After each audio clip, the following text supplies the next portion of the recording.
Dimanche, les électeurs de la 8e circonscription de Haute-Garonne sont appelés aux urnes pour une législative partielle. Ce territoire est vaste, entre plaine et Pyrénées. Ses habitants, majoritairement des agriculteurs et des retraités. Avant le premier tour, Pascal Lagorce et Thierry Villéger nous dressent le portrait de cet électorat. Pour l'élection de dimanche, vous allez aller voter? Non. Pourquoi?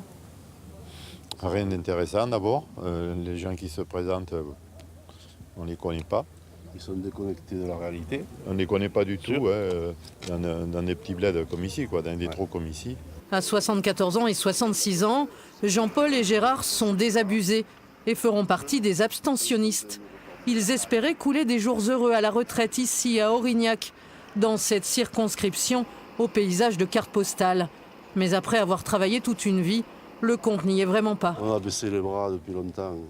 On laisse faire comme on peut, on vit comme on peut, c'est tout, ça s'arrête là. Et oui. Vous aussi, vous êtes retraité? Oui, et je touche 1160 €. Et pas autre chose, pas un centime de plus. On a eu d'abord un blocage des retraites, je ne sais plus, en 2013 ou je ne sais plus combien. Là. Blocage des retraites et puis après maintenant diminution des retraites. Ça fait mal. En plus, si on avait des grosses retraites.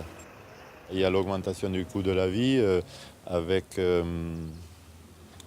tout ce qui augmente, quoi. L'essence et puis l'alimentation aussi. C'est dur, oui. Et avec la hausse de la CSG, certains retraités ont perdu plusieurs dizaines d'euros sur leur pension.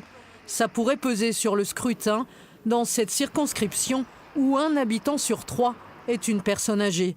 Ce territoire, bien loin de la ville, est aussi celui qui compte le plus d'agriculteurs en Haute-Garonne. Quasiment 1200 exploitants. La crise agricole est passée par là. Dans la ferme familiale, Patrick Pinta et son fils Pierre travaillent du matin au soir. Aujourd'hui, on bosse à peu près 70 heures par semaine.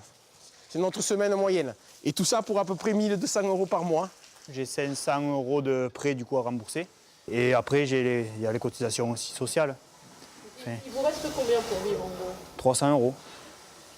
Du coup, c'est pour ça que je vis encore chez mes parents à 24 ans. Parce qu'avec 300 €, se loger, manger, je vois pas comment on peut faire. C'est un territoire que s'il n'y a pas l'agriculture, je ne vois pas ce qu'il peut y avoir d'autre aujourd'hui. À un moment donné, il y avait pas mal d'industries papetières le long du Salat, le long de la Garonne. Aujourd'hui, tout ça, ça a disparu.